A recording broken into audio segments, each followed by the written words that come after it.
What if the reason your life doesn't feel right anymore isn't because you're lost, but because you've outgrown the version of you that built it?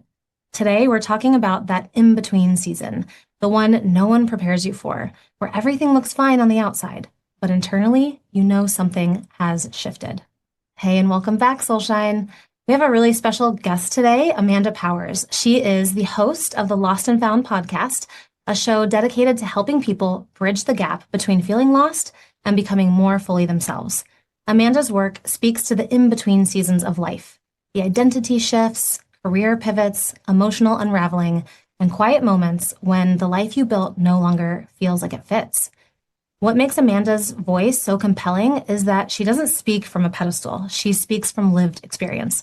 Before becoming a podcaster, she spent nearly a decade in national security with academic and professional experience spanning psychology, intelligence, emergency management, and federal service. But after a deeply personal season of self-loss, she made the courageous decision to leave the only dream she had ever known and begin again.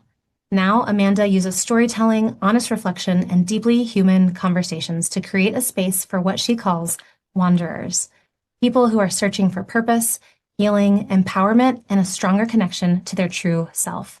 Her message is simple but powerful. You are not broken. You are becoming. Welcome, welcome, Amanda. Yes. Oh my gosh. I just got a little teary at that reflection. Like, I do this? Are you sure? Me? People are trusting me with their most precious and tumultuous moments in their life. And it's like, actually, yeah.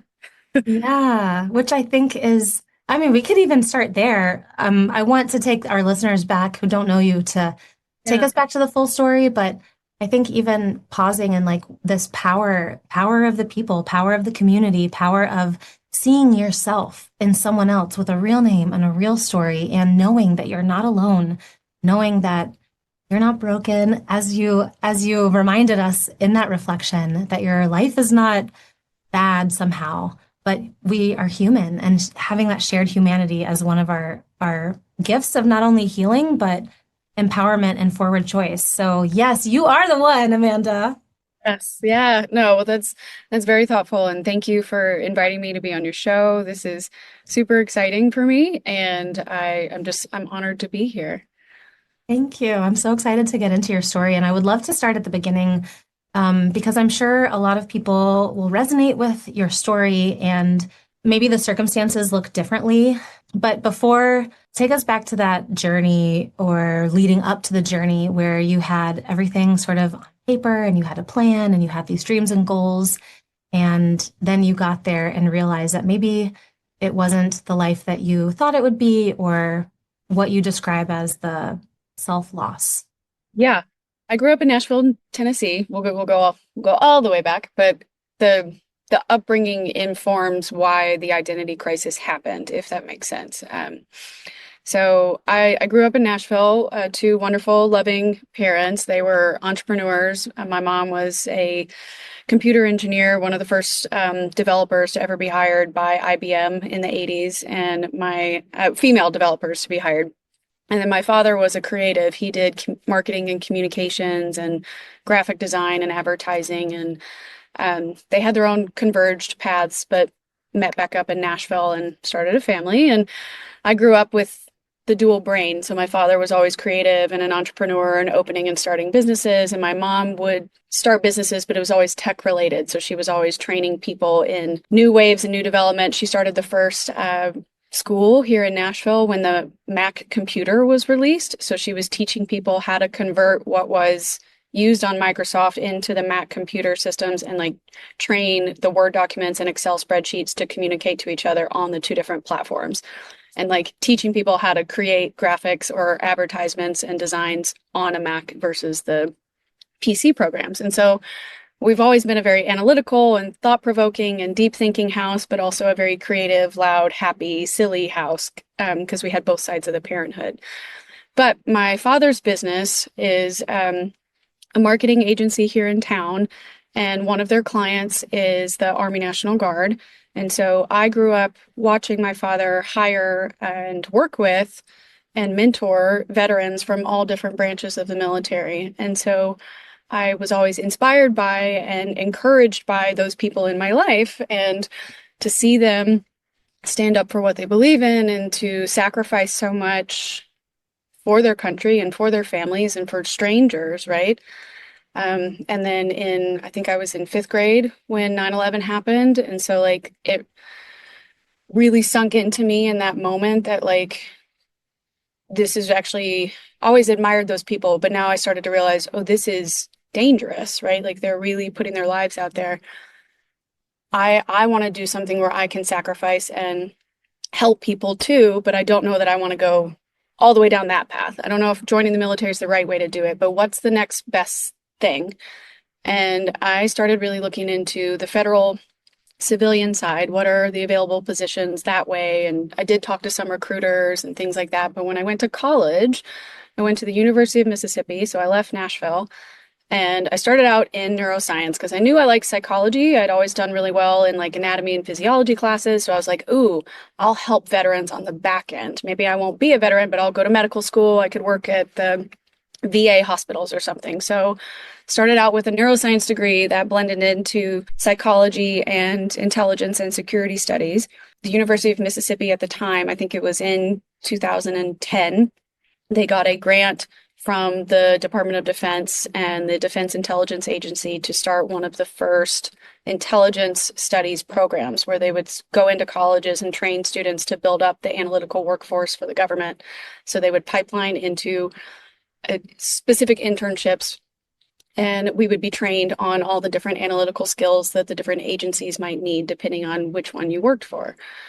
And so our program was heavily influenced by the FBI since our director at the time was a 20 plus year veteran as an agent. He was also in the Navy, had dabbled with intelligence there, and he had last worked at the behavioral science unit. So he was part of the groups that were doing all of the psychological evaluations for serial killers and ultimate violent crime trainings there. And so when I met him, I was like, ooh, this is cool. This is even more interesting because now it's like you get into thinking, you were watching Criminal Minds and stuff, in the 2000s. And I realize now that it was extremely exaggerated, right? Just like all the shows are. So I'm sure as a doctor, you're probably watching like The Pit or something now, and you're like, I don't know if it's quite like that. Or like Grey's Anatomy, you're probably going, that's nowhere close to what a real doctor, their life is like. But anyway, I really got into that, but I knew that it would be difficult to get into the government because I think it was 2013, so the year right 2012, 2013-ish, the years right before I graduated, there was a sequestration. So they stopped hiring. And so I was kind of stuck. I wasn't really able to get into the Bureau like I thought I was going to be able to right after college. And so I thought, okay, well, I'll keep doing the clinical psychology stuff. I'll apply for PhD programs. And when I tell you, I don't know if it's still true, but at the time in the mid 2000s, joining a clinical PhD school was harder than veterinary school and law school. So like the attrition rates were really, really difficult. They took most private schools would take more, like 10 to 20 students per year, but like a public school was taking 5 to 6. So I applied to 19 programs. Wow.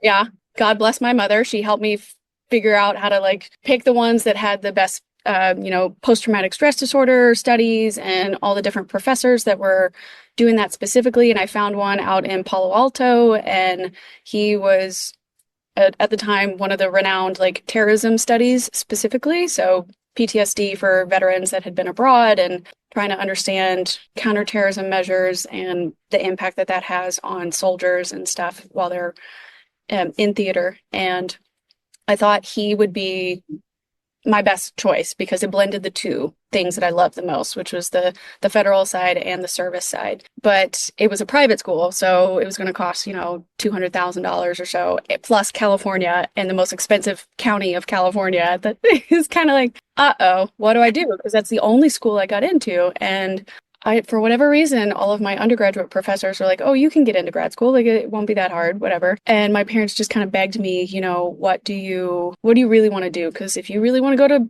PhD school, we'll support you, but that's such an amount of debt that you're never going to climb out of, or it's going to take you 20 years. And that's assuming you can get a high paying job eventually by your mid 30s that'll help you start paying some of that off. Or if you actually could get hired by a VA hospital, at the time, the government still had a program where if you work for 10 years for the government and you pay your monthly student loans, you could get them fully forgiven after 10 years of payments.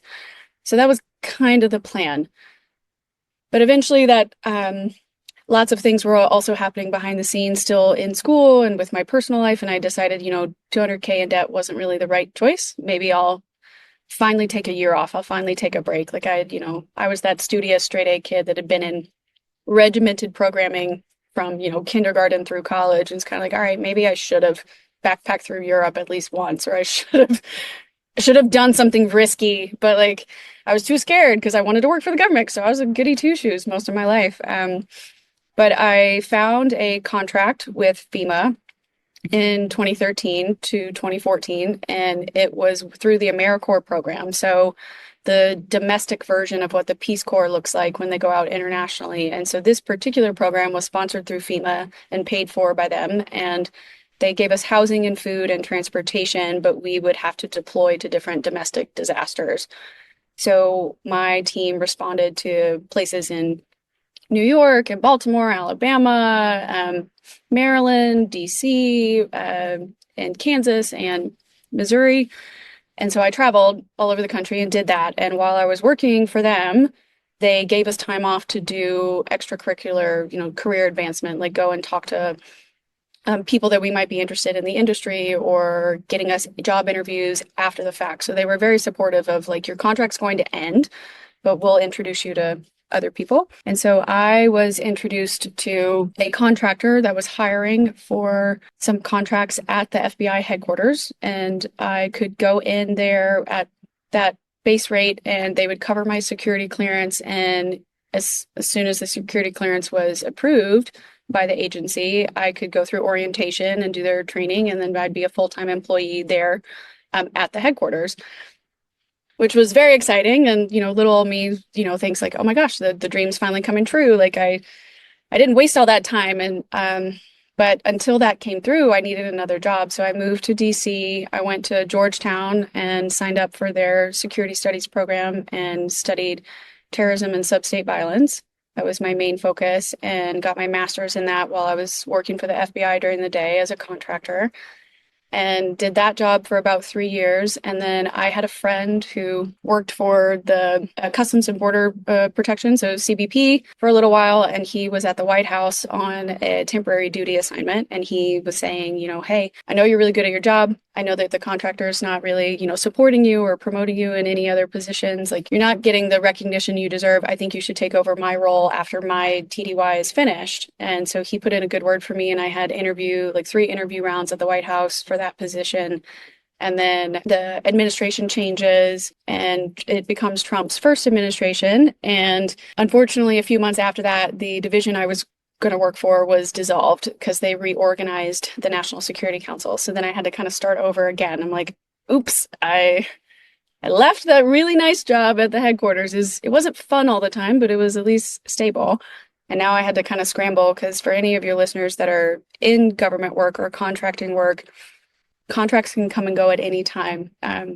Despite the government guaranteeing money for the base year, the option year portions are up in the air. They can decide to cut funding, or if they lose funding from Congress, anything like that, it's very, very tricky. So unless you have an agency that you work for or a company that you work for that is willing to move you to another option, they let you go. So it took about 6 months for me to find another job that would pick up my security clearance, because that's an expensive thing to do, to take ownership over it. And once they did, I went back to work for the Defense Intelligence Agency for about 6 months. And then from there, I went to FEMA. But the FEMA job, again, this time around, was a full-time actual government employee. So I got a full pay grade raise, access to different types of trainings, and I worked for their External Affairs Division and deployed after Hurricane Maria and Irma in Puerto Rico. And so that was an eye-opening experience in and of itself. Like, I feel like that could have been a whole that could be a whole separate podcast about that experience. But I worked there and I accepted that job because I knew that I had already applied for the bureau again after the White House job had closed. And so I applied just directly to the FBI that time because I was like, I'm not going to worry with a contractor. I'm just going to actually try to get in on my own this time. Mm. And while I was waiting for their response to my application, I worked for FEMA for I think about 10 months.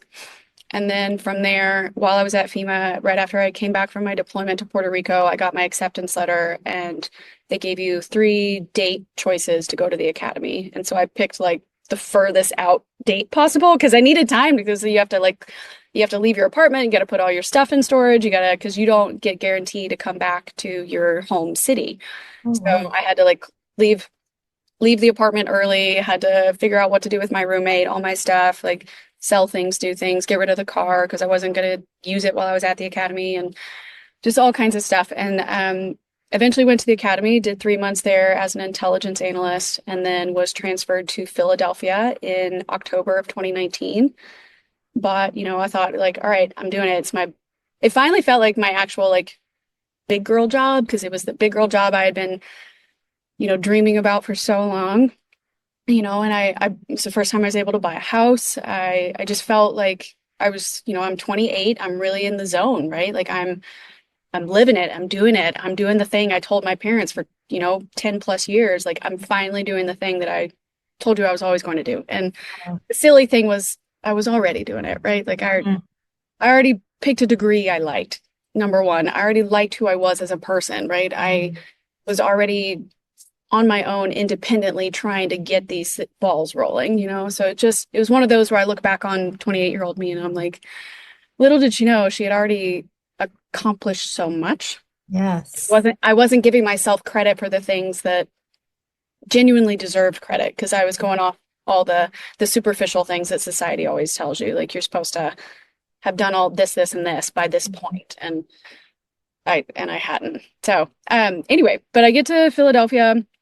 Everything starts out okay, in 2019. And then of course, March of 2020, all hell breaks loose all across the entire globe. And we have to just pretty much restructure. The Bureau told us, all the field offices operate in different states. So the FBI is not only based in DC, they have offices spread out across all the different states and territories. And so because each state operated differently during COVID and had different rules for how to protect yourselves or, wearing your masks or not masks or gloving up or airplane routes, are the borders closed or not closed? How long do you quarantine for? Whatever. All the states had different rules, so all of the FBI offices had to have different rules because they had to follow whatever the state governments were doing. So Philadelphia was very unique because we were right next door to New Jersey. So we had people coming in from New Jersey, New York, and from Virginia and Maryland as well. So everything got very, very chaotic in Philly.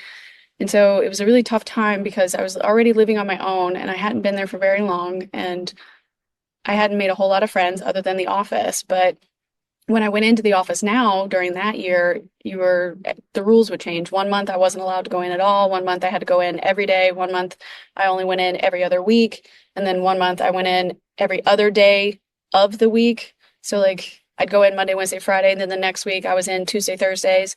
So like if you were working on projects or cases with other people, you wouldn't really interact with them correctly all the time. So like communications would get lost and tensions were high and it was just a very, very stressful time. So if any of you are sitting there thinking like the government figured out what they were doing, no, they didn't. But like the same way anybody was struggling, we were struggling too. And I could tell it was impacting a lot of, it was hard for me as an individual single person just for the loneliness, but it was especially hard I saw on like my managers and other fellow coworkers that had family members or little kids and your whole life got uprooted that year. Everyone Mhm. did, right? And so lots of crazy stuff happened to me that year. Like I got followed home multiple times. I Oh had my people trying to gosh. pull me into their vans. What? Yeah, not like a case or anything was happening, but just the area in Philly was just a little bit hectic. I had somebody follow me all the way from because I was in the city, I had like one of those little old lady carts that you push to get your groceries and push them back to your apartment, like because I didn't have a car, right? It was street Yeah. parking there, and the insurance was insane to move to that county. So I didn't do it. Had somebody try and follow me home from the grocery store once. Like every time I'd change routes, they would just switch to the other side of the street. Or like if I turned, even though it wasn't my turn yet, Mm. they would eventually come down the same turn too. And then I was trying to get into my house and I had all my bags with me and they started trying to come up my stairs like, "Oh, do you need help?" And I was like, "No, absolutely not. No, thank you. Bye." Yeah. Babe, That's like, hey, nice. like I'm Yeah. home, just Yeah. but I wasn't. And nothing in that moment. I was like, I swear, if I ever move anywhere else, I'm getting a dog. I'm getting the largest, meanest, angriest looking, but internally sweetest, like dog, because nobody's ever going to follow me home like that again. Unfortunate things like that happened, and at the time, the sewer systems were pretty old, so they were running right through the middle. Philly has a lot of one-way streets, and so all of the sewer systems are directly under that one-way path. And mine got at some point throughout the time I was there, that got clogged, and so it backed up into my basement and totally flooded my house, That's flooded the basement of my house. Yeah. So the personal attacks, the flooding. I went through a really bad breakup 1 month. I was pushed off of a project team that I had started, and it was a brand new like briefing team that Philadelphia had never had before. So I was trying to build up like the prestige of it and turn it into like a legitimate program. Like I printed and binded a book every week for the briefing and, got that out to all the leadership. And mm. I took it very seriously. And I think Yeah. the other people on the project they had so much other stuff going on. They didn't want to take it that seriously. So I was accidentally kicked off the team in one of the meetings and all the other briefers were like, "You can't kick her. You can't cut that part of the program because that's the entire program that Amanda does. And she basically does the whole project. So Wow. if you kick out this portion of the project, it's never going to happen."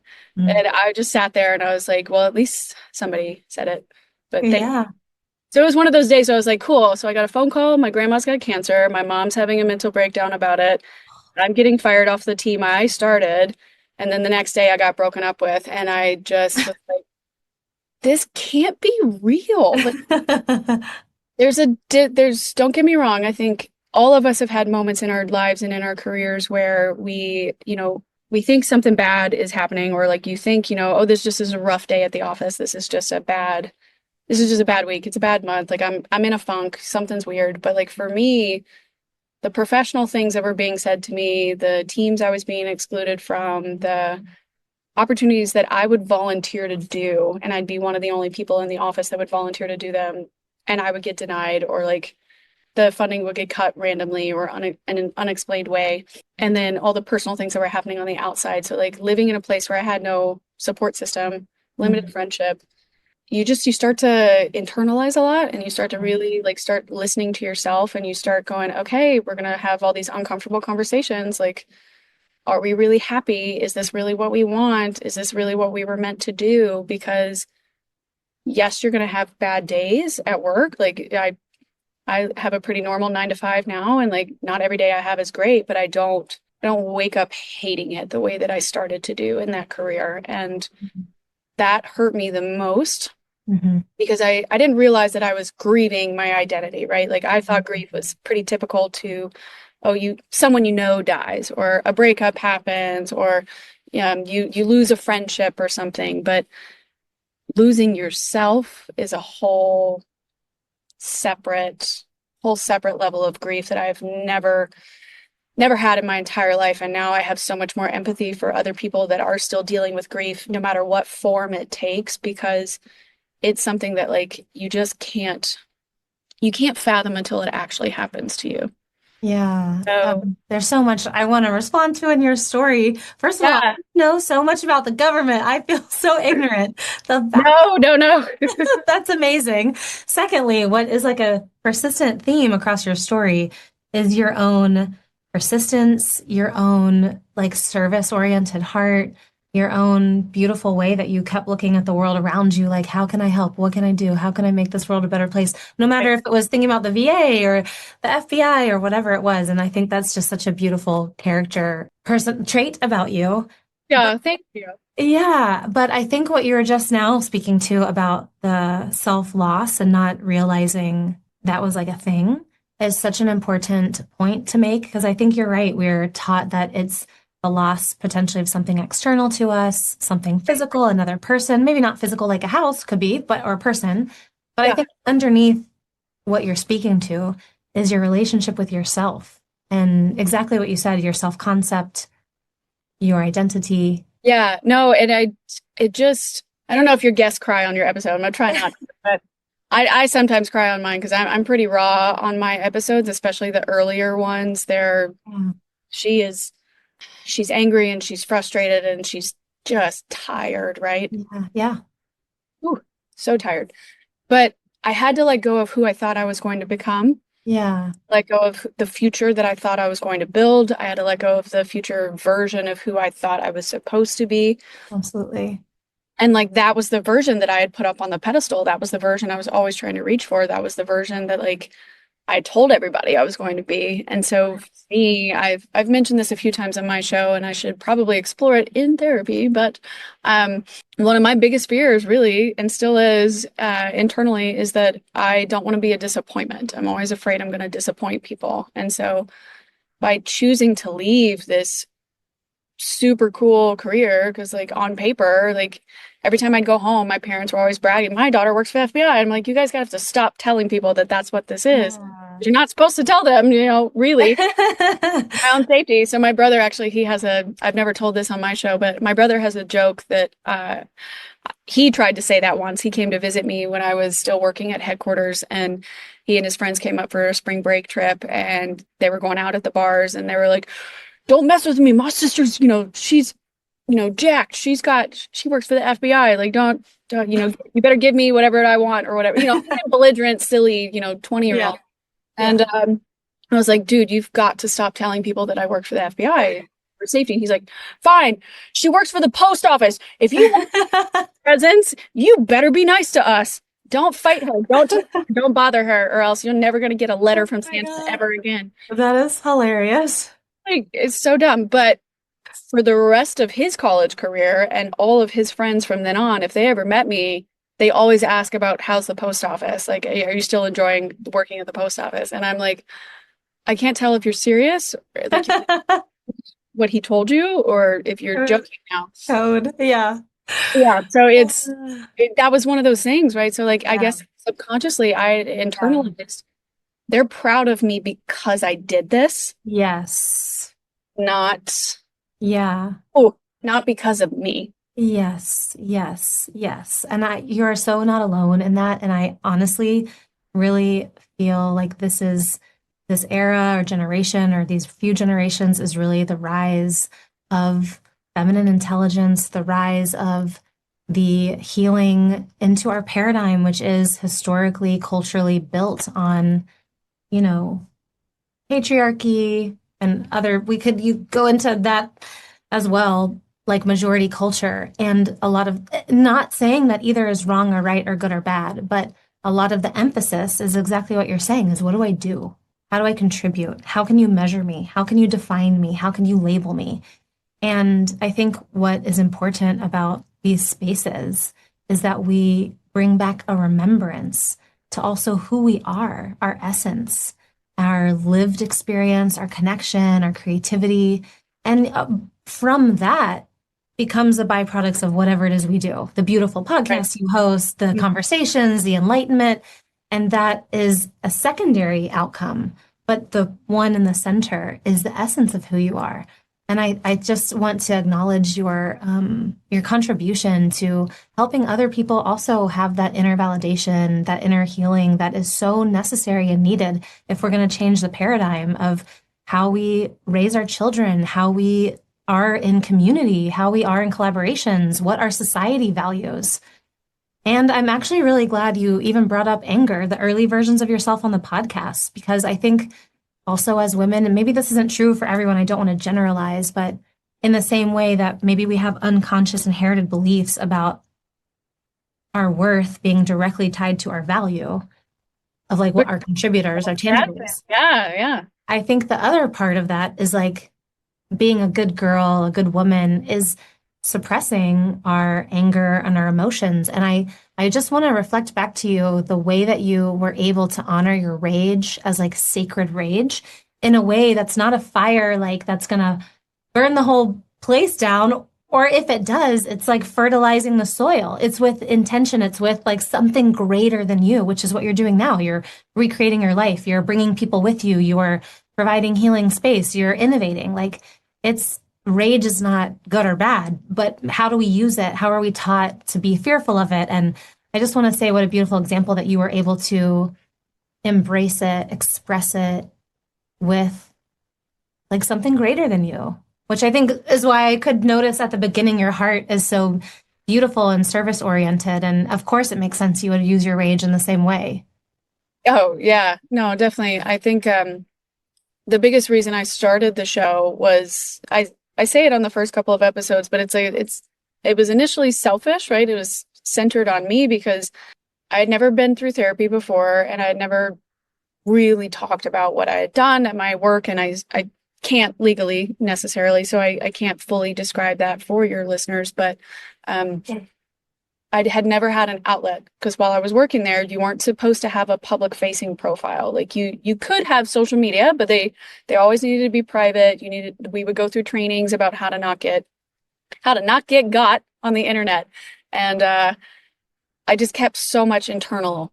And especially during 2020 when there were riots and police issues and civil rights issues and hate crimes and all these kinds of things that were going on. And the FBI was, involved because of needing to protect crime on law enforcement, but also racial-based crime and hate crime and things like that. And especially in Philadelphia, it got pretty scary. And so there would be times where we would do our family our family Zoom calls where everybody, because nobody could hang out anymore or do all the holidays, so we would just get online like on Sunday nights and talk.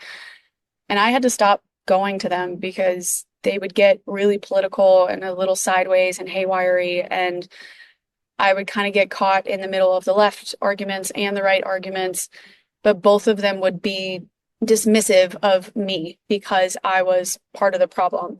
Mm. And I was the only person. We have lawyers in our family, and we have obviously my father as the entrepreneur who's worked with veterans, but we didn't have anybody that had actually been law enforcement or military police or anything kind of like that before.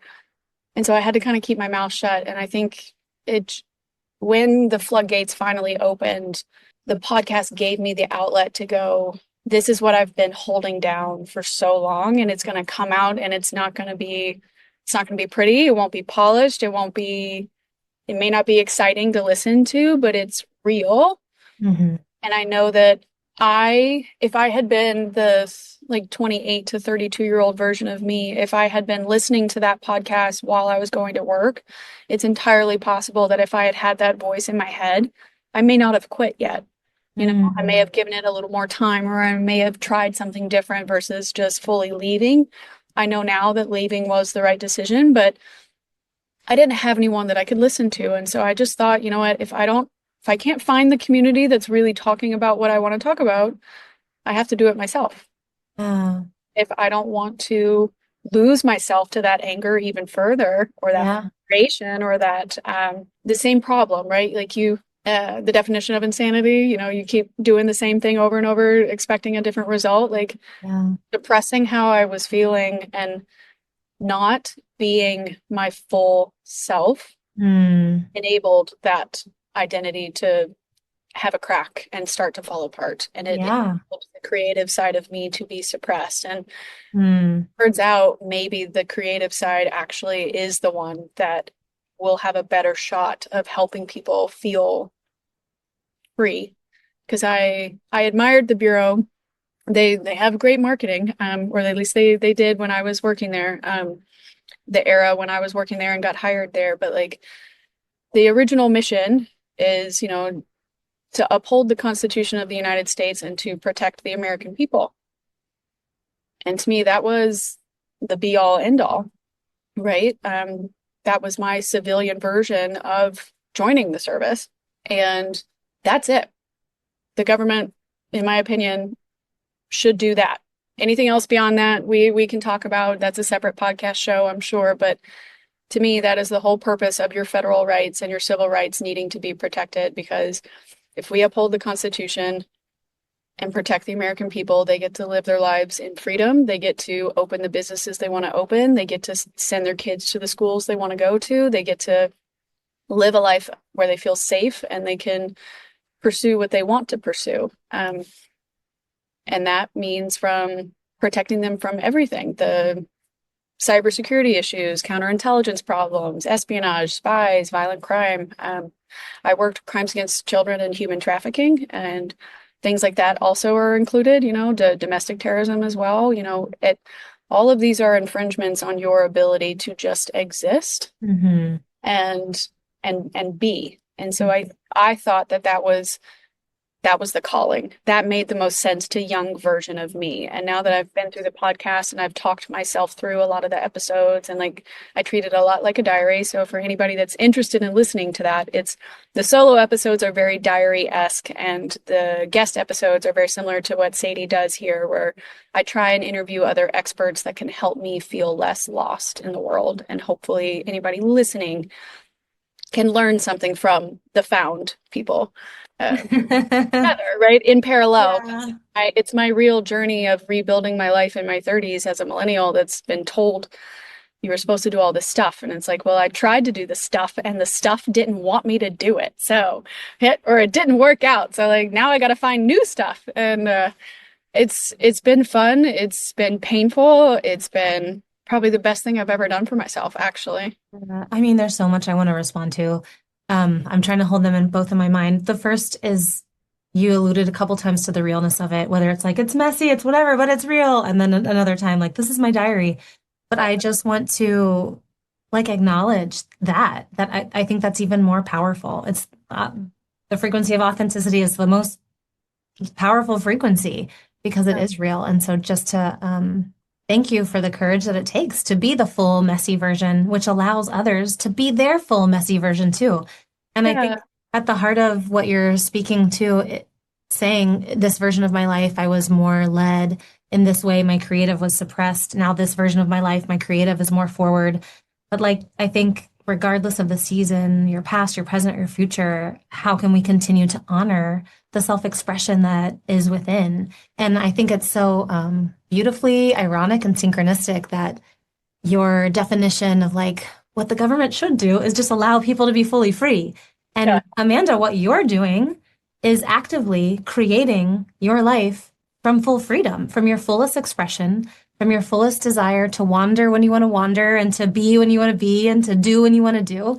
And I think that I try in this space to continue to bring it back to our own agency and our own power, despite the circumstances around us. And I think that last line of what you had just said, and it's escaping me the exact way that you said it, that you are in the season of your choosing. I mean, to me, that is how we release power in the world is by choice. And the only one who can give that to ourselves is ourselves, or give it away to others is ourselves. And I wanted to reflect back to your journey from the macro to the micro what a beautiful journey. It is. It is. And I do want to iterate. I probably should have said this at the top, but just because my path did not work out in that particular career does not mean that it's not still a worthwhile path and it's not still a good place for other people. Like I still have friends that work there. I still know agents and analysts and support staff that work there, and they were the friends in it and the relationships I have been able to maintain are loving, supportive people. And anytime I've ever doubted, like, should I have really done that? Should I have really left? And they're like, are you kidding me? Get out the door. Like, here's your boxes. We'll help you pack. You like do what you need to do. Cause Yeah. clearly I had several managers that, were really kind and super supportive. And it really sucked that like they would be undermined sometimes for working with me or for trying to help me. And it was clear that just something wasn't working. And just because it didn't work for me does not mean that it's a bad place or that no one should go there ever again, or nobody should apply, or nobody should try to be there or stay there if they are still there. It just, I guess, for whatever reason, the universe started to show me what my future would look like if I chose to stay.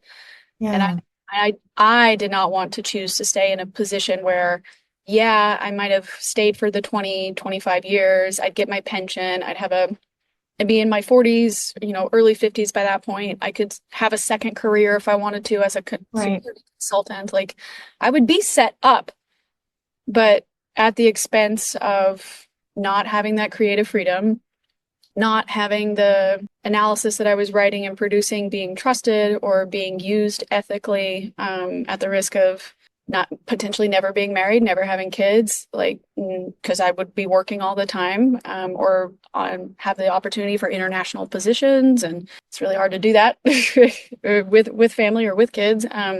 So what life would I have? I thought before I left, I had to really get internal and think about what life would I want. The one Yeah. that is totally uncertain and I have no idea what's really going to happen, but I know that because I tried it, when I die, I'll be happy because I Yeah. tried it.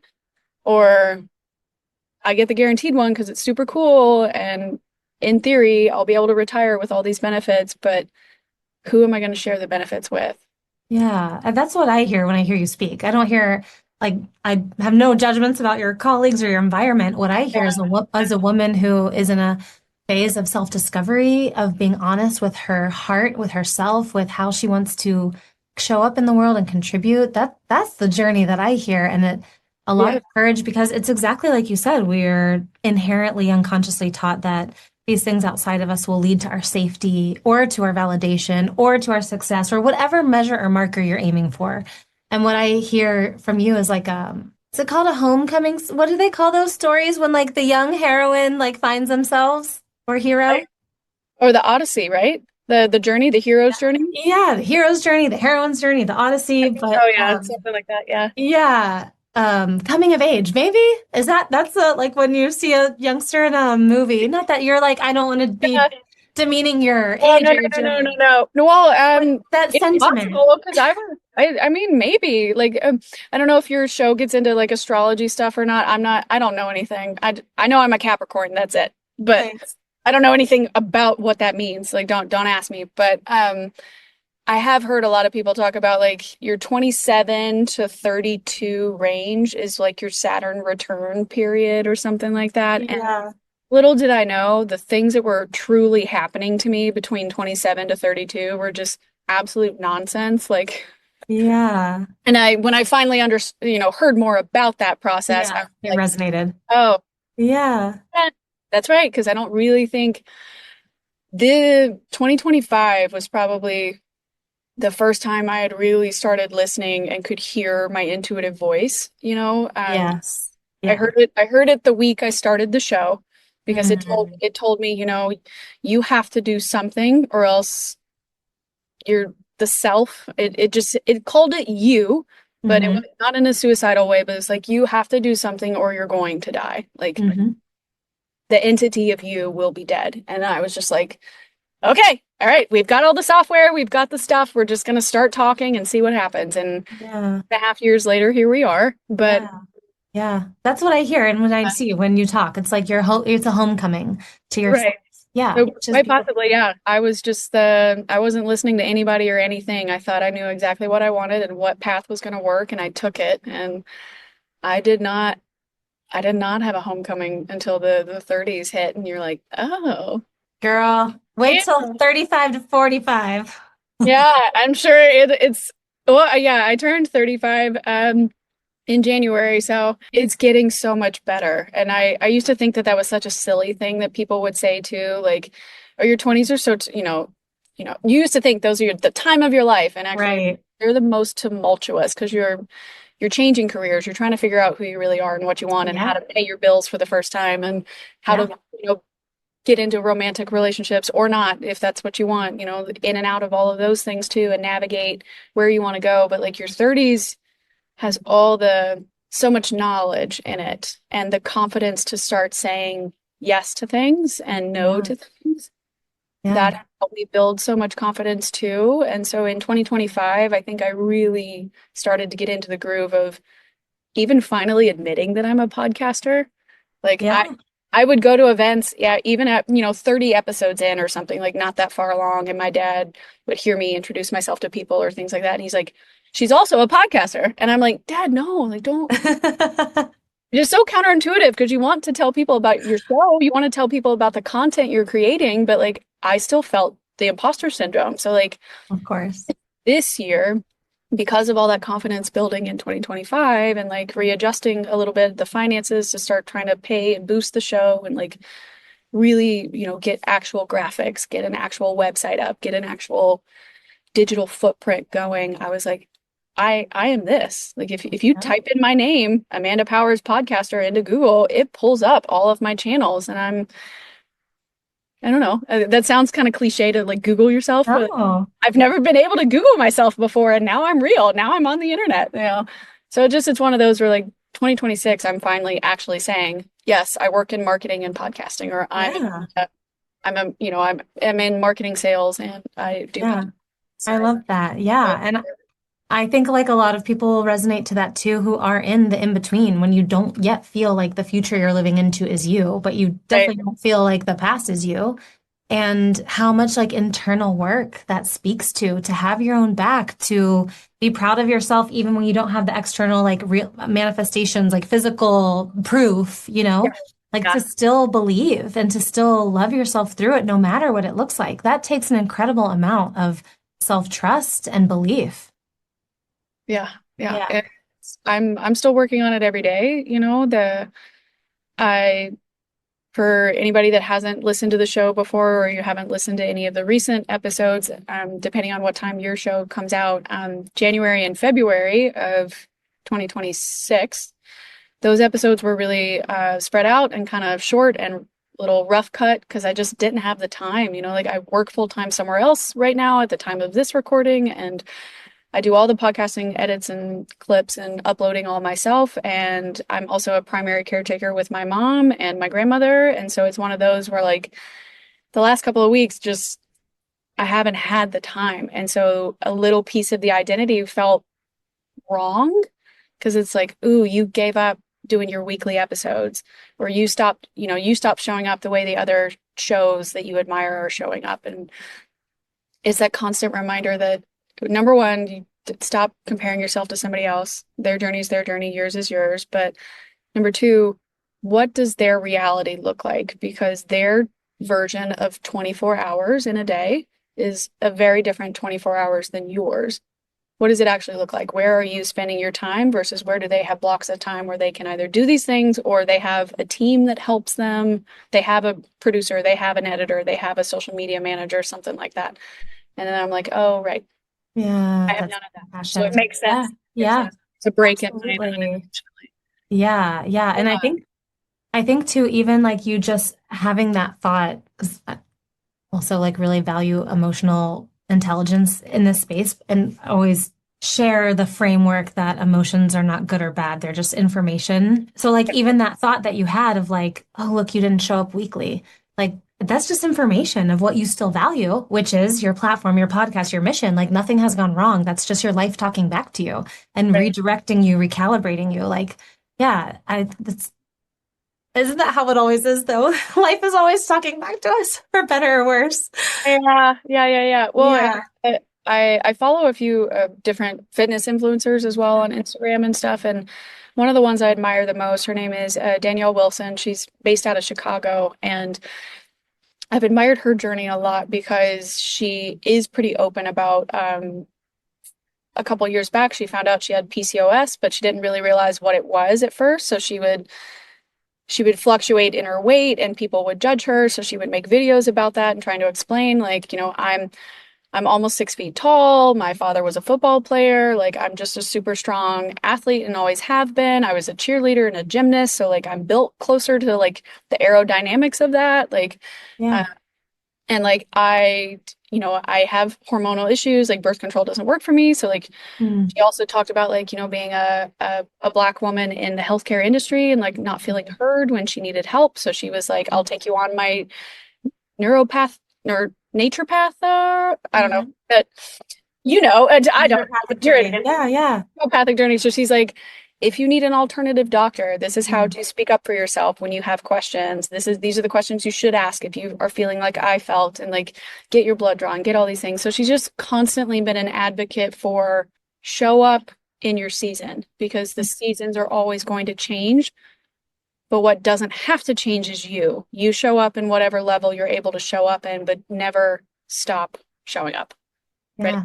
And so every single time that she goes through something, and like she's doing great now, she launched her own app, like not me bragging about a woman I've never met before, but like, or I met her once at an event, a panel, but one of those things where just like I can see someone from afar and go, I admire how much that they are truly being honest about who they are and about what's really happening in their life that's specific to them. And that's how they built the community. That's how she Right. grew her following, because she Yeah. taught people to show up in their seasons, Yeah. and no matter what that season looks like, if you're slower or if Right. you're faster, or if you're producing multiple episodes a month, or if you're only doing Right. one every other week, who Yeah. Yeah. And it's also like, even to use your example of like, you are, okay, yes, podcasting is one thing that you show up to in your community, but also you're showing up to your mom, to your grandmother, to this 9 to 5 job, to all these other things that reflect the values of who you are and what you stand for, that only complement what you're trying to do in this identity reconstruction space, you know? absolutely, yeah. Yeah. Yeah. And I love the name of your podcast, Lost and Found. And I was wondering, I mean, I think, yeah, I know you're probably early in your journey, but I wonder, there must have been some sense of, you tell me, relief or recalibration, or tell us about the being found part and what your beliefs are. Are we ever truly found? Oh, good. Good question. I think when I initially started the show, and this is very common for any of you that either are considering starting a podcast or listen to shows and you wonder why they rebranded, it's not uncommon to start out in one direction for a podcast and then realize that your listenership has changed. And so you want to honor what that listenership is resonating with. And so if you are going through a season as the host and you're moving in a different direction, you rebrand the show. So initially the show was called What Now? A Podcast for the Lost and Found. And my at the time my booking agent was like, it's just a little too long, like it's a lot to say. But the What Now name had already been taken by Trevor Noah the month before, and so it was like What Now with Trevor Noah, and I'm like, well, I can't do that because he's using it, and I can't do just the Lost and Found or Lost and Found because that had already been used. So mostly I was trying to hold true to who does the show serve. I'm always asking what now because that's the crux of the interview questions. What were your what now moments and how did you pivot from them? But the core groups of the audience are people who are lost, who are struggling, who might be millennials like me, women who are questioning themselves, or a person that's not feeling empowered to make the change in their life, or things are just constantly going wrong like they were in mine and you don't know why. And you're trying to figure out like what direction am I supposed to take this in? And the found aspect is like the missing piece. There was no bridge between me and the people I was listening to figure out who I am and who I want to become. And so I wanted to try and provide a space where that could happen relatively easily. So the term lost and found is represented by the people that are involved in the show, the listener group, and the specialists or the people that are helping us get to that place. But I don't know that I necessarily feel found.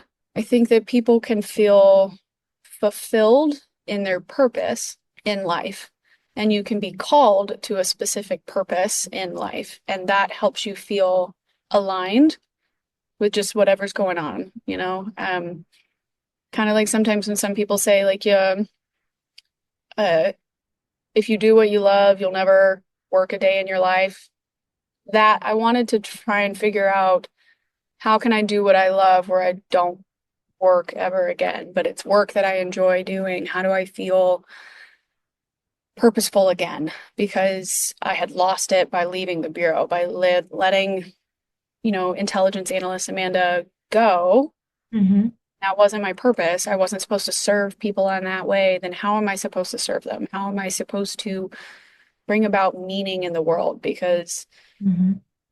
I know sometimes you've talked about the opposite crux where it's kind of like as well on your show and on your socials, like what if just existing is your purpose? What if just being here already is enough of the validation? And I you said that as I was talking to you before we started recording that like I was listening to you in the hotel. Um, you even said that on your show. You're like, and some of you might hear that statement and go, I hate that. That's not enough. And I immediately was like, that's me. I hate that. That's not real. I need more than that, Sadie. And maybe some people do. Maybe some people are completely okay with being exactly where they are with what they have. And I think that is a level of happiness and just being content that all of us should be striving for, but we shouldn't put people down who are the ones that are still trying to get there. They might need to try a lot of stuff before they figure out what they really like and what they really love and what they're good at and what if there's an overlap in the Venn diagram of I really enjoy doing it. It's more than just it started as a hobby, but I want to make money off of it and I want to share it with the world. Like if there's a way to get inside that middle piece of that Venn diagram, like that's kind of the goal, really. So the ultimate plan, really, the way I envision the Lost and Found podcast as a brand, and an entity as a whole would be, I'd want to do the show. I'd want to do live events as well, or live podcast episodes where I could interview actual wanderers. They could come up and do a live Q&A with me, kind of thing. Or the ultimate thing would be to do like a wanderer conference. So like a Lost and Oh, Found conference where I know that like there's lots of like motivational retreats and spas and things like that where people host panels, but like I would want it to be fully interactive. So like you'd come into the conference and there's keynote speakers and panel breakout rooms for the events, but there'd also be an area for content creation. So if you wanted to come in and you wanted to make content about your journey, you could do that in that room. Or there is a podcast room if you wanted to interview each other, things like that. But it would be very interactive. There'd be the the physical aspect, the mental aspect, and the emotional aspects. Would be a 3-day event for the Lost and Found. So you'd get treatments or listen to people that can help you in each of those things on your path on the panels. And so the fitness one would have all the people I'd really admire, and they would lead a workout during that day. If you wanted to go and do a yoga session or do a body weight hit training kind of thing, or you could go to the emotional group and it would mostly be panelists of like neuroscientists and psychologists and therapists or relationship experts that could talk to you about like how managing your emotions, building up your emotional intelligence. How do you do that in order to understand yourself and connect to your intuition? And then the mental health group could be more like, the optimism training and how you speak to yourself matters and how to use your words to help propel yourself forward rather than sitting in the negative or like if I have depression and anxiety or ADHD, how do I reconcile what's feeling lost and like stuck in my life versus, oh, it's just a mental health thing it's a neurological thing that's going on with me. Like if I mm, get that addressed, maybe I won't be in my own way anymore. Like different things like mm, that. So that's kind of yeah. that's the ultimate vision is that it would move much further beyond the podcast in and of itself, but the Lost and Found community would be um, some kind of annual event where I could host that and all the wanderers can be together and interact and you'd get different panelists every year and different things, but you address it from all different directions because your well-being is so much more than just your mental health. It's your physical health, your emotional health, your professional planning, right? If you want to plan your career up to a certain extent, if you're one of those people like I used to be, like having a 5-year plan might be super important to you and that's fine, but like let's help you get all the tools into your toolbox before you like run off and try and build something or do something, like it's just Yeah. want to That's enable beautiful. enable people to feel free and authentically themselves and not be ashamed of Mm, struggling with transitional life periods, yeah. not having the answers was so terrifying to the old me, right? Yeah. That job Yes. that job required me to have a lot of answers for a lot Yeah. of gaps in very violent and very unfortunate situations, and so not having answers was a difficult thing to reconcile in that old life. And so in this life now, not having the answers actually opens so many more doors for me because now I get to meet people like you and I get to talk to people that have the answers and I get to share that information on my platform because, kind of we were talking before the recording that like to a certain extent, when I first started this, everybody else was a major guru, or if they were talking about mindset and change, they were so far beyond struggling anymore. They weren't actively living in a transitional moment. At least if they were, they're not sharing it publicly. And so I Mm. really wanted to be able to be like, I am one of you because I started this because I am one of you. If Yeah. that makes any Yeah. I think that's such a beautiful vision. And honestly, girl, I hear you talk, I feel like you're a lot more found than you might think you are. Like, not sense. only because it's everything you know you don't want to do, but also this beautiful acceptance of exactly where you are of exploration, and then a trajectory of I know where I want to get to. Like, I think Yeah. I think it's yeah, beautiful, exactly as it is. And I think you have a lot of clarity in how you express yourself and how you're experiencing your life. Well, thank you. I appreciate that. It's as I'm sure you know, and you've talked with your own clients, it's so hard to self-reflect sometimes because you see yourself every day. You're looking in the mirror every day. You don't notice the changes that are happening to you over time because you have to look at it constantly. But for somebody else to be the outside observer, it is validating to go, okay, that's nice that is real. That's actually happening. The trajectory is slowly going in this way. Yeah, that's good. Yeah. So I Yeah. appreciate that. It's very sweet of you to offer that and to It's say that. not sweet. It's the truth. It's how you come across. It's how I hear you. It's how I see you. Uh, you know who you are, and you're being fully authentically you, which I think was the goal in the first place. And Yes. Yeah, to get it's yeah. So it's like all these outward things just get to be the fun part of it now. Of how do you express that authenticity through the podcast, through the conference planning, through the whatever else your creative wants to lead. Mhm. Yeah. Absolutely. Yeah, and I love how you a couple times now have referred to your past self and even thinking towards your future self. And I just want to allow for any advice to come through if a listener is listening to you, resonates with your story of like, oh, I'm in a situation that is no longer feeling aligned. I'm scared to start because Yeah. safety, ambiguity, etc. And you had said it earlier in the beginning, oh, that 28-year-old version of self, she didn't know it back then, but she was already living parts of the story. But either what would you tell yourself or what would you tell a listener that is now where you once were? Yeah. Yeah, absolutely. I think when I think back on the younger me, if I can talk to her kind of situation, I would say like if you have a dream right now that you enjoy, a path you really want to try that you think's gonna be it, then you owe it to yourself to do it, like go full force, like what I did, truly kept just reapplying and applying and applying until I could get in. Like it worked out. I got what I wanted. There's I don't know if you saw on my Instagram or not, but there's a photo of me at 11 years old, and my dad still has the journal. He gave me that scanned page when I graduated from the academy, and in it was my journal entry of like, my mom and daddy took me to DC, and we saw the FBI building today, and it was so cool. And I pointed at it, and I told my dad, I'm going to come back and work here. And like, Wow. I don't remember writing that journal entry at all. But my mom, when we were growing up, if we went on trips, she made my brother and I like do homework and we'd have to write a journal entry every day of the trip so we could remember what we did. And they kept it. And there's a photo of me of just wearing my little like beanie and I'm pointing up at the J. Edgar Hoover sign. And it's one of those where 28-year-old me thought she knew what she wanted and was going to go after it.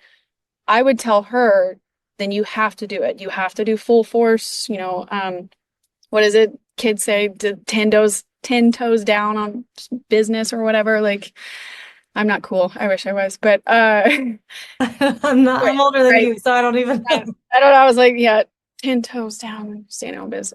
Whatever. If you're gonna do it. Like follow through. Don't If that's what you truly want, you need to follow through and give it a shot. But don't be alarmed if it pivots, if the path diverges, if it starts to shift under you, because you can't control everything, but you're going to regret it more than anything not trying. Hmm. So even if you change later, it's the not trying at all that you're going to regret. But if I could go back and speak to, the initial podcaster, most of that was like, this is going to be really, really hard. This is a very different thing than you've ever done before. You're doing a fully independent project like this. You haven't done anything really that creative since you were a little kid or in high school, maybe. And it's actually a really amazing opportunity because now you get to bring that like 10, 11, 12, 13-year-old girl alive again. And you actually get to enjoy it this time Mm, because now you're actually being creative. Now you're actually letting her be heard. Now you're actually listening to her ideas and designing something or trying something that she wanted to possibly do that you never let her do before. So I think that's really the weird transitional thing that happens to people sometimes in their 30s, is that the version of you that you told was never allowed to exist or couldn't exist because it either didn't fit in or it wasn't true or it wasn't enough, whatever the reasons were. Give them a shot, right? Like give them a chance to exist again and actually enjoy being that version of yourself this time. yeah. Yeah. Because you Yeah. suppressed it so much last time. Yeah. So there's two different versions of Amanda in those instances, and I don't know if that fully answers your question, but that would really be the advice that like I don't think I could ever tell a listener not to try a path, but if you're gonna do it, you can't half-ass it. You got to go full force into whatever it is you believe in, but don't be surprised if it shifts because something always shifts. Yeah. I love that. It's beautiful. Yeah. You're going to go in on your dreams, on yourself, have your Yeah. back to believe in yourself and do it, and to hold space for the unfolding, for the beautiful things we couldn't have planned, the plot twists and detours that hopefully, probably Yeah, yeah, lead yeah. to something far greater if we allow it to, if we choose for it to. Yeah, because Yeah. I think the other part of a lot of your story is also your meaning making. Your ability to set, process, grieve, whatever it is that you need to do. But the way I hear you reflect on it is with a sense of gratitude, is with a sense of awe, is with a sense of like being proud of yourself. And I don't think that happens by accident. We have a negativity bias. Like it takes someone with intentionality and with meaning to look at their life and like reconcile with it when the times that they need to, or, to use their life as a relationship with themselves in a beautiful way. So I just want to also reflect that to you. But like that didn't just happen to you. Amanda chose to do that, Amanda is really Yeah. powerful. Yeah. Yeah. Absolutely. No, I think you're totally right. Is there anything else you would like to share with anyone listening? My gosh. Oh, well, just thank you again for inviting me on the show. I feel like every time I get to talk to somebody new in this space, it opens up even more. And I appreciate you allowing me to share my story here with your audience as well. And I guess for anybody that's out there that's really starting to doubt themselves or starting to doubt their purpose or their meaning, or you're losing sight of whatever's going on, whether that's your career, your relationships, your outlook on your future, it's always going to be terrifying, but I think choosing yourself isn't inherently selfish, because if you don't really feed into you and you don't allow yourself to grow, there's really no way for you to be your best in whatever situation you're trying to put yourself in. And losing yourself is bad, but forcing yourself into a box or into a skin or a version of who you think you're supposed to be is going to kill that self even faster. And I don't wish self-loss on anyone ever. Yes. It was one of the most terrifying and still is things that I've ever done or ever felt. And so I wouldn't be so hard on yourself if you need to choose yourself, if you need to pivot and make a different decision that finally allows you to be authentic to what you really want, because that's the only way to get what you want. Yeah, I think that was so beautiful. And it honestly really does bring it like full circle. And there's so much we could say about going back to what is a good girl and the Yeah. definitions of like being selfish and what does that even mean, and caring for yourself, loving yourself, speaking up, having pleasure, ugh, for goodness sake. Like there's so Right. much Yeah. there that Yeah. we Yeah. have unconsciously inherited, and how much does that influence the self-betrayal, the self-denial, the self-abandonment, which exactly as you're saying further perpetuates the self-loss. And I meant to say this earlier when you were talking about self-loss. I think in some situations it's so obvious, but I do want to also hold space and acknowledge those women out there who it just sort of slowly erodes, like in the smallest ways, the smallest negotiations, the little bits of like, oh, I'll do that later. Let me put my child first, my grandmother first, my career planning first, and how over time that disconnection also is another form of self-loss. Yes, yes, absolutely. I think I'm going to butcher this name and I really apologize, but Dr. Sarah Kubrick is she's known as the millennial therapist online on Instagram, and she was my first intro into the self-loss community, and I read her book called It's on Me. And she opens that journey with her identity crisis, and she has like a panic attack on an airplane, and she's starting to realize, that I'm going home to a life. I'm leaving this meeting I had and I'm going home to a life that like it's not mine. I'm engaged. I'm, really young. I don't even know if I actually like this plan or I want this career or I want this relationship. And like all of it starts compounding on her. But it started because somebody asked the simple question, like, are you happy? Mm, And her immediate answer in her head was no. And then that just spiraled everywhere because you're like, what do you mean it's no? Like you've done everything. Like you've right, survived genocide over in Eastern Europe. You made it here. You got your PhD. Like you're already engaged. Like what are you talking about? You're not happy. And right.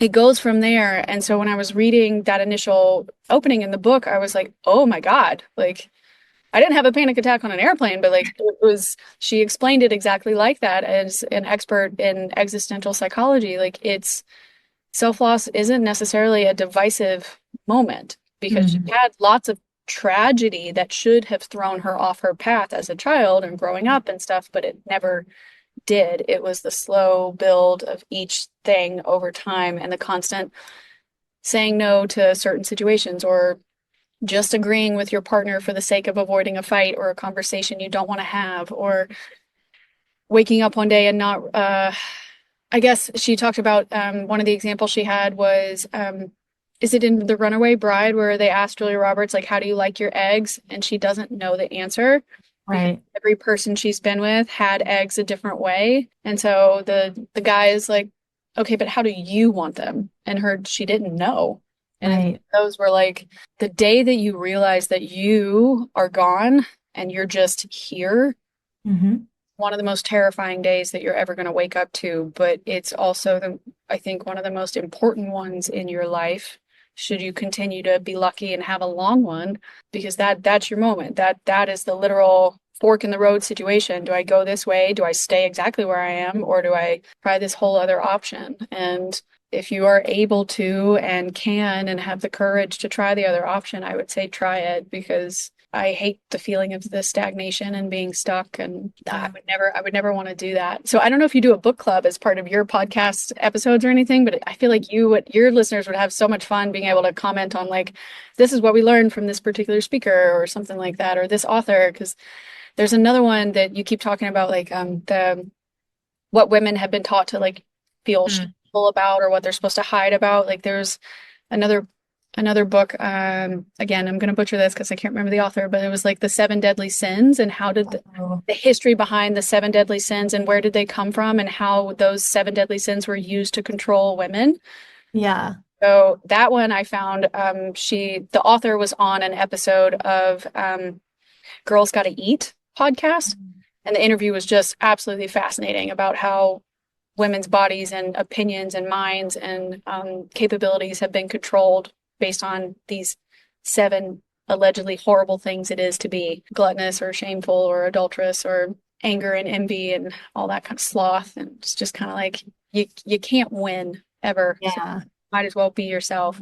But those two books I think would resonate well with your audience. Sadie will put it in your show notes, guys. I promise there'll be good recommendations if you're Yeah. feeling, if you're relating at all to anything I'm saying. Those were two books that really helped me feel just validated in the fact that I was trying something that was super outside of my comfort zone, and it helped me understand why I felt so outside of my comfort zone.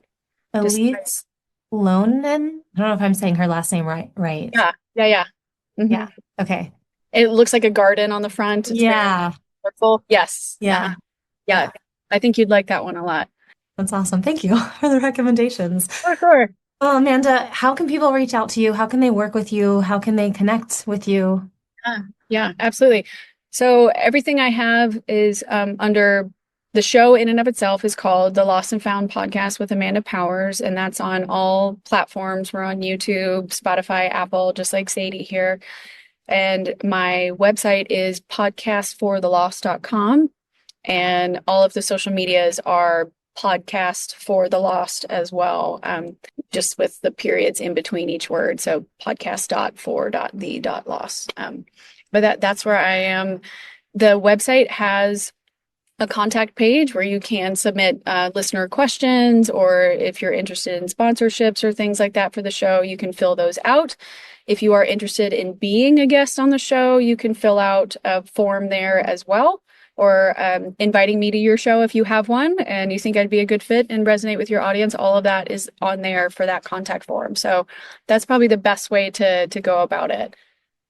Amazing. And what if someone wants to help you with one of these conferences? They know a space, they want to help you book Yeah, it. absolutely. No, that would be perfect. I would reach out directly to hello@podcastforthelost.com. That email I track every day, and that's how I keep everything up to date.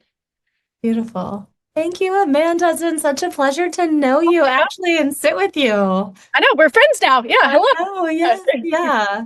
Thank you for sharing your authenticity, your story, your heart, your journey, and all that you have, the beautiful work that you have not only given to yourself, but to your community and created a community around it. So thank you. Thank you for all that you do. Oh, at any time, and the sign off I always use is wanderers are always welcome. So it's an open space for anybody that's, just going through that kind of difficult journey to I joke that hopefully if we can compare compasses, maybe we can figure it out. Like, if we share maps, maybe we can help each other along the way. So that's the goal. That's beautiful. Well, thank you again to the Shine Tribe, wishing you play, possibility, and peace. So honored to be a part of your Shine Tribe.